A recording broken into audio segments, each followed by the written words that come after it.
మాంగళ్య shopping mall ఆర్సీపురంలో Ambedkar statue ఎదురుగా July 12న రాశి ఖన్నా చేతుల మీదుగా గ్రాండ్ ఓపెనింగ్. పోలవరంకి సంబంధించి ప్రతిరోజు చంద్రబాబు నాయుడు గారు ఆడుతున్నటువంటి డ్రామాల్లో భాగంగా నిన్న కూడా ఒక డ్రామాని క్రియేట్ చేశాడు. ఆగస్టు 14న పోలవరం ఎడమ కాలువకు నీళ్లు అంటూ హెడ్డింగ్ పెట్టి 37వసారి పోలవరం ప్రాజెక్ట్ సందర్శించాడంట. అప్పటి వరకు 2 ఏళ్లలోనే 15% పనులు చేసేసాడంట. 7,043 కోట్లు ఖర్చు చేసాడంట. పోలవరం ప్రాజెక్టును 37వసారి సందర్శించాను. ఇంతవరకు 136 సార్లు సమీక్షించాను. కేంద్రం నిధులిచ్చి సహకరిస్తుంది.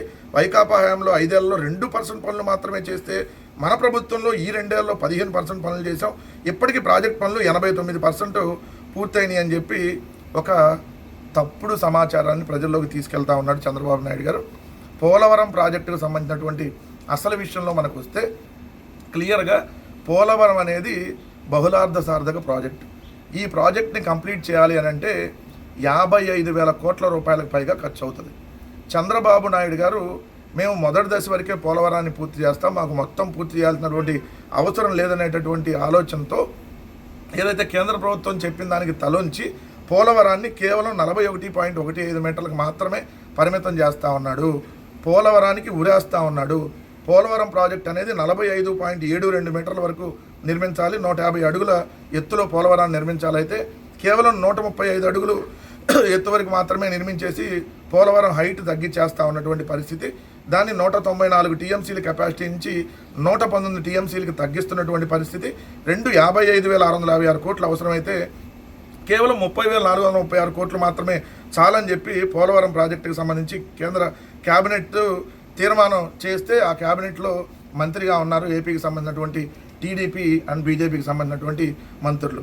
రెండోది, పోలవరం అనేది జగన్మోహన్ రెడ్డి గారు ఉన్నప్పుడు పోలవరం నిర్మాణం శరవేగంగా సాగింది. మొత్తం స్పిల్వే నిర్మాణాన్ని పూర్తి చేసింది జగన్ గారే. దానికి 48 గేట్లు పెట్టింది జగన్ గారు ఉన్నప్పుడే.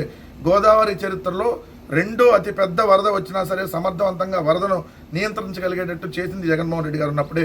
స్పిల్వే పైన అప్రోచ్ ఛానల్ను, దిగువన ఉన్న స్పిల్ ఛానల్ను, అలానే పైలట్ ఛానల్ కూడా దాదాపుగా జగన్ గారు ఉన్నప్పుడే పూర్తయింది. ఎగువ కాపర్ డ్యాంలో 2 గ్యాప్లు పెట్టెళ్తే చంద్రబాబు నాయుడు గారు దాన్ని కూడా పూర్తి చేసింది జగన్ గారే. చంద్రబాబు నాయుడు గారు ఏదైతే గ్యాప్లు పెట్టి వెళ్తే అదేవిధంగా దిగువ కాపర్ డ్యామ్ను పూర్తి చేసింది జగన్ గారు ఉన్నప్పుడే. అదేవిధంగా చూస్తే ప్రధాన డ్యాంలోని గ్యాప్ 3 కాంక్రీట్ పనులు పూర్తి చేసింది జగన్ గారు ఉన్నప్పుడే. 2021 జూన్ 11న గోదావరి ప్రవాహాన్ని స్పిల్వే మీదుగా మళ్లించి ఒక చారిత్రాత్మకమైనటువంటి ఘట్టాన్ని ఆవిష్కరించింది కూడా జగన్మోహన్ రెడ్డి గారు ఉన్నప్పుడే. అదేవిధంగా చూస్తే 960 మెగావాట్ల జల విద్యుత్ కేంద్రం పనులకి ఒక గాడిలోకి తీసుకొచ్చింది కూడా జగన్మోహన్ రెడ్డి గారు ఉన్నప్పుడే. మరీ ముఖ్యంగా చూస్తే 12,000 కోట్లు పోలవరం పూర్తవడానికి, మొదటి దశ పూర్తవడానికి 12,000 కోట్లని కేంద్ర ప్రభుత్వం నుంచి ఆమోదం తెలిపించుకుంది కూడా జగన్మోహన్ రెడ్డి గారు. కానీ అవి ఇప్పటికి కూడా చంద్రబాబు నాయుడు గారు నుండి తీసుకురాలేనటువంటి పరిస్థితి. రెండోది, డయాఫ్రమ్ వాళ్ళు దెబ్బతిన్నది ఏదైతే చంద్రబాబు నాయుడు గారి హయాంలో అయితే జగన్ గారి హయాంలో అని చెప్పి ఒక తప్పుడు సమాచారం చంద్రబాబు నాయుడు తీసుకెళ్తా ఉన్నాడు.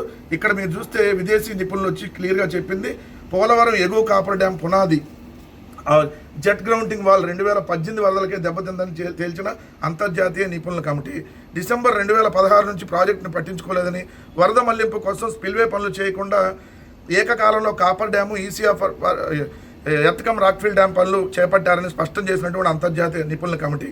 సో క్లియర్గా ఇవన్నీ విత్ డేటాతో ఉంటే చంద్రబాబు నాయుడు గారు పోలవరాన్ని ఒక ఏటీఎం లాగా మార్చుకున్నాడని చెప్పి సాక్షాత్తు ప్రధానమంత్రి మోడీ గారే చెప్పినా ఈ రోజు కూడా దాన్ని జగన్ గారి మీదకి నెట్టేసి ప్రతిరోజు పబ్బం గడుపుకుంటా ఉన్నాడు. 89% పనులు ఎలా పూర్తవుతాయి? 55,000 కోట్లు ప్రాజెక్ట్ అయితే ఈ రోజుకి కనీసం 30,000 కోట్లు కూడా రాకపోతే 89% ఎలా పనులు పూర్తవుతాయో చంద్రబాబు నాయుడు గారు ప్రజలకు చెప్పాలి.